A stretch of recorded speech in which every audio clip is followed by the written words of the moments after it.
Hello అండి. అందరికీ good morning అండి. ఈరోజు మనం చెప్పుకోబోయే స్టోరీ ఒంటింటి బిచ్చగాడు. పేరుకు తగ్గట్టే పేనయ్య పిసినారి. కూర్చుని తింటే తరతరాలకు తరగని ఆస్తి ఉంది. కానీ కూర్చుంటే సంపాదన తగ్గిపోతుందని క్షణం కూడా కూర్చోడు. తింటే ఖర్చెక్కువని సరిగా తిండి కూడా తినడు. పీనాసి గుణమైతే ఉంది కానీ పీనయ్య బుర్ర గట్టిది.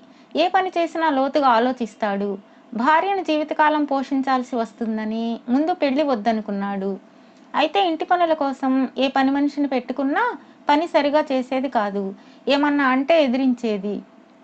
నెల నెలా జీతం ఇవ్వాల్సి వచ్చినప్పుడు పీనయ్యకు ప్రాణాలు తోడేసినట్లు ఉండేది. పెళ్ళామైతే జీతం భత్యం అడగకుండా అన్నమాటకు నోరెత్తకుండా జీవితకాలం తనకు చాకరీ చేస్తుందని గ్రహించాక ఆయన పెళ్లి చేసుకోవాలని అనుకున్నాడు. పీనయ్య బాగా డబ్బున్నవాడు కావడంతో పీనాసి అని తెలిసినా కూడా ఆయనకు పిల్లనివ్వడానికి చాలామంది ఆడపిల్లల తల్లిదండ్రులు పోటీలు పడ్డారు. హెచ్చు మొత్తం కట్నంగా ఇస్తామని ఆశ చూపారు. పీనయ్య దూరం ఆలోచించాడు. డబ్బున్న పిల్ల అయితే తను చెప్పిన మాట వింటుందన్న నమ్మకం లేదు. అదీకాక పెళ్లి వైభవంగా జరుగుతుంది. ఆడపెళ్లి వారితో పాటు తనకు బాగానే ఖర్చవుతుంది. ఇలా ఆలోచించి ఆయన ఒక పేదింటి పిల్లను ఏ అట్టహాసము లేకుండా పైసా ఖర్చు చేయకుండా కట్నం తీసుకోకుండా పెళ్లి చేసుకున్నాడు. పీనయ్య భార్య సీత ఎంతో అందమైనది. డబ్బున్న భర్త తనకు పట్టుబట్టలు కట్టబెడతాడని, మెడ నిండా నగలు దిగేస్తాడని, కాలు కింద పెట్టనీయకుండా పనివాళ్ల చేత సేవలు చేయిస్తాడని ఆమె ఆశించింది. కానీ పెళ్ళయ్యాక ఆమెకు రోజంతా ఇంటి చాకిరీ ఎక్కువైంది. సీతకు తండ్రి పెట్టిన బంగారు గొలుసు ఒక్కటి కూడా మెడలో వేసుకునేందుకు లేకుండా ఒంటి మీద ఉంటే బంగారం అరిగిపోతుంది. పేరంటాలకు వెళ్ళినప్పుడు వేసుకుందువు గానిలే అంటూ పేనయ్య దాన్ని ఇనపెట్టెలో దాచాడు. ఇక పేనయ్య ఆమె కోసం కొన్న చీరలు మహా ముతకవి. తన ఇంట్లో అంత చౌకబారు బట్టలు ఆమె ఎన్నడూ కట్టుకోలేదు. అయితే ఒకటి, భార్యను పేనయ్య పొద్దస్తమానం తెగ పొగుడుతూ ఉండేవాడు. ఆమె ఏం కట్టుకున్నా, ఏ నగలు లేకున్నా దేవకన్యలా ఉంటావు అనేవాడు. ఇంటి పనులన్నీ స్వయంగా చేసుకోవడం వల్లనే ఆమె సన్నగా ఎంతో నాజూగ్గా ఉంటుంది అనేవాడు. స్వతహాగా సీత అణుకోగల అమ్మాయి. అందువల్ల భర్త పొగడ్తలకు ఆమె ఉబ్బిపోతూ ఉండేది. అయితే తిండి దగ్గర మాత్రం ఆమెకు సర్దుకుపోవటం చాలా కష్టంగా ఉండేది.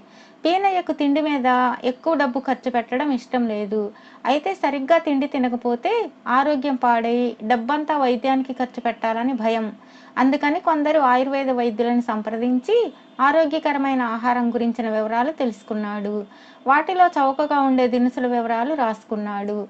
ఆ ప్రకారం రాగులు, జొన్నలు, ధనియాలు, ఆకుకూరలు వగైరాలతో రోజుకొక కొత్త రకం వంటకాన్ని కనిపెట్టాడు. అవి తినడం వల్ల శరీరం ఆరోగ్యంగానే ఉంటుంది. డబ్బు ఆదా చేయడం తప్ప మరే ఆసక్తి లేని పేనయ్యకు ఆ భోజనం బాగానే ఉండేది. కానీ సీత ఆ భోజనం తినడానికి చాలా బాధపడేది. తినకపోతే ఆమె ఆరోగ్యం పాడవుతుందని పేనయ్య దగ్గరుండి బలవంత పెట్టి ఆమె చేత తినిపించేవాడు. ఇలాంటి పరిస్థితిలో సీత తన భర్తలో మంచి మార్పు వచ్చేందుకు ఏ దేవత అయినా సాయపడితే ఎంత బాగుండును కదా అనుకుంటూ ఉండేది. ఆమెకు రాత్రివేళ కలలో ఏదో ఒక దేవత కనిపిస్తూ ఉండేది. కానీ మెలకువ వచ్చాక తనేం కోరిందో, దేవత ఏమన్నదో మాత్రం గుర్తుండేది కాదు. ఒకరోజు పీనయ్య పని మీద ఊళ్ళోకి వెళ్ళి భోజనం వేళకి ఇంటికి తిరిగి వస్తూనే ఆకలిగా ఉందని సీతను భోజనానికి తొందర పెట్టాడు. ఆ సమయంలో సీత రాత్రి తనకు వచ్చిన ఒక మంచి కలను గుర్తు చేసుకునే ప్రయత్నంలో ఉన్నది. పైగా ఆకలి కూడా అంతగా లేదు. ఆమె భర్తకు భోజనం వడ్డించింది. పీనయ్య ఆమెను కూడా తినమని బలవంత పెట్టాడు. ఆమెకు రాత్రి వచ్చిన కల వెంటనే జ్ఞాపకం రావడంతో రాత్రి కలలో నాకు పార్వతీదేవి కనిపించింది. ఈరోజు ఒక బిచ్చగాడికి అన్నదానం చేస్తే మనకు అన్ని విధాల ఆదాయం పెరుగుతుందట. అందువల్ల అన్నదానం అంటే మళ్ళీ మనకు అదనపు ఖర్చు కాకూడదని ఈ పూటకు ఉపవాసం ఉండదలిచాను. నా వంతు భోజనం మీరే ఏ బిచ్చగాడికైనా దానం చేసి రండి అన్నది. పీనయ్య భార్య తెలివిని మెచ్చుకొని తన భోజనం పూర్తి కాగానే భార్య వంతు భోజనాన్ని అరిటాకులో పొట్లం కట్టి బిచ్చగాడిని వెతుక్కుంటూ బయలుదేరాడు. కొంత దూరం వెళ్ళాక ఒక చోట పొదల చాటు నుంచి మూలుగు వినిపించింది. వెళ్ళి చూస్తే అక్కడ వంటింటి బిచ్చగాడు కనిపించాడు. ఈ వంటింటి బిచ్చగాడి గురించి ఊళ్ళో విచిత్రంగా చెప్పుకుంటారు. వాడు రోజుకు ఒక్క పూటే భోంచేస్తాడు. అది ఒక్క ఇంటి ముందే అడుక్కుంటాడు. డబ్బులివ్వ చూపితే పుచ్చుకోడు. ఆ కారణంగా అంతా వాడే ఇంటి ముందు అడుక్కుంటే ఆ ఇంటి వాళ్ళు వాడికి కడుపు నిండా మంచి భోజనం పెట్టాలని నిర్ణయించుకున్నారు. వాడు ఏ ఇంటి ముందు భోజనం చేస్తే ఆ ఇంటి వారికి శుభం కలుగుతుందని చాలామందికి నమ్మకం. ఏ రోజైనా వంటింటి భోజనం మాత్రమే చేస్తాడని వాడికి వంటింటి బిచ్చగాడని పేరొచ్చింది. వంటింటి బిచ్చగాడు ఏ రోజు ఏ ఇంటిని ఎన్నుకుంటాడో ఎవరికీ తెలియదు. కానీ వాడింతవరకు ఒక్కసారి కూడా పీనయ్య ఇంట్లో భిక్ష అడగనే లేదు. ఆ రోజు వంటింటి బిచ్చగాడి భుజం మీద తుండుగుడ్డ గాలికి ఎగిరి పొదల వైపు పడితే తెచ్చుకునేందుకు వెళ్ళి కాలు మడతపడి కింద పడ్డాడు. తుండుగుడ్డ వాడి చేతికి అందింది కానీ కాలు బాగా నొప్పి చేసి లేచి నిలబడ్డం కష్టమైంది. ఆ స్థితిలో పీనయ్య అటువైపు వచ్చాడు. పీనయ్యను చూస్తూనే బిచ్చగాడు ఆశగా, బాబూ, ఆకలితో కడుపు నకనకలాడిపోతున్నది. నీ దగ్గర తినడానికి ఏమైనా ఉంటే పెట్టు. అది తిన్నాక ఏ కర్రనైనా ఊత పట్టుకొని ఇక్కడి నుంచి బయటపడతాను అన్నాడు.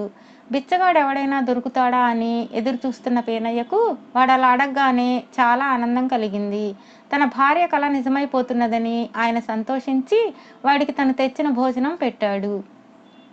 బిచ్చగాడు ఆత్రంగా ఒక ముద్ద నోట్లో పెట్టుకొని నమిలి మింగి, బాబూ, ఆకలి రుచి ఎరగదు అంటారు.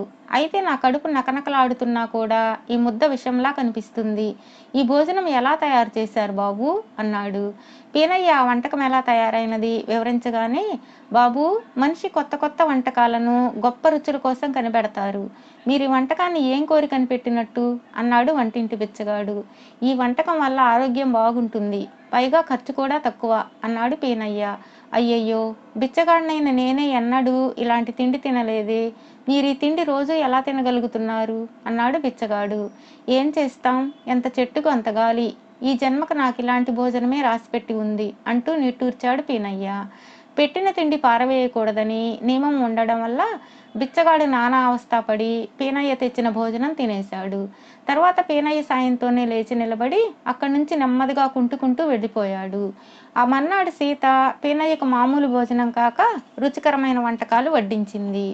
పీనయ్య కంగారు పడిపోతూ, ఈ వంటకాలకు నీకు సరుకులు ఎక్కడి నుంచి వచ్చాయి? మీ పుట్టింటి వాళ్ళు ఏమైనా పంపారా అని అడిగాడు. అలాంటిదేం లేదు, వంటింటి బిచ్చగాడు వద్దంటున్నా వాకిట్లో పెట్టి వెళ్ళిపోయాడు. ఇదంతా నాకొచ్చిన కళ ప్రభావమేమో అనుకుంటూ వాటితో వంట చేశాను అన్నది సీత తొట్రుపడకుండా. వంటింటి బిచ్చగాడికి భోజనం పెట్టిన ఇంటి వాళ్లకు మేలు జరుగుతుందని పీనయ్య విని ఉన్నాడు. ఆయన తనకు లాంటి అనుభవం ఇంకెవరికైనా జరిగిందేమో అని వీధిలోకెళ్ళి వంటింటి బిచ్చగాడిని గురించి అడిగితే, వాడు, ఇంకేం వంటింటి బిచ్చగాడు, వాడిప్పుడు చాలా ఇళ్లలో అడుక్కుంటున్నాడు. భోజనమే కాక డబ్బులు ఇచ్చినా కూడా వద్దనకుండా తీసుకుంటున్నాడు అని చెప్పాడు ఒక ఆయన. ఇన్నాళ్ళు లేని మార్పు హఠాత్తుగా వంటింటి బిచ్చగాడిలో వచ్చినందుకు ఆశ్చర్యపడి వాడిని వెతుక్కుంటూ బయలుదేరాడు. వాడు ఊరి చివర చింత చెట్టు కింద కనిపించాడు. పీనయ్య సందేహం విని, బాబూ, ఆకలితో ఉన్నప్పుడు మీరు అన్నం పెట్టి ఆదుకున్నారు. అందుకు మీకు నేనెంతో రుణపడి ఉన్నాను. అయితే మీరు తినే తిండి చూస్తే మీ మీద జాలి పుట్టింది. మీకోసం 4 ఇళ్ళు తిరిగి డబ్బులు అడుక్కొని వాటితో వెచ్చాలు కొని మీ భార్యకు ఇచ్చాను. ఇక నుంచి రోజు అలాగే చేయాలనుకుంటున్నాను. మీరు ప్రతిరోజు రుచికరమైన భోజనం చేయాలన్నది నా కోరిక అన్నాడు. బిచ్చగాడి మాటలు విన్న పీనయ్యకు తల తీసేసినట్లయింది. ఆయన ఆలోచనలో పడ్డాడు. ఒక్క పూట భోజనం పెట్టినందుకు అడుక్కునేవాడు కూడా ప్రతిఫలం ఇచ్చుకోవాలి అనుకున్నాడు. తను బిచ్చమెత్తిన డబ్బుల్ని దాతకే దానం చేస్తున్నాడు. అలాంటిది ఇంటి నిండా డబ్బు మూలుగుతున్నా తన ఇంటి ఇల్లాలకి గాని ఇరుగు పొరుగులకు గాని ఏం మేలు చేస్తున్నాడు? ఆనాటి నుంచి పీనయ్య చాలా మారిపోయాడు. వంటింటి బిచ్చగాడు తిరిగి వంటింటి బిచ్చగాడిగా మారిపోవడమే కాక పీనయ్య ఇంటి ముందు కూడా అడుక్కోవడం ప్రారంభించాడు.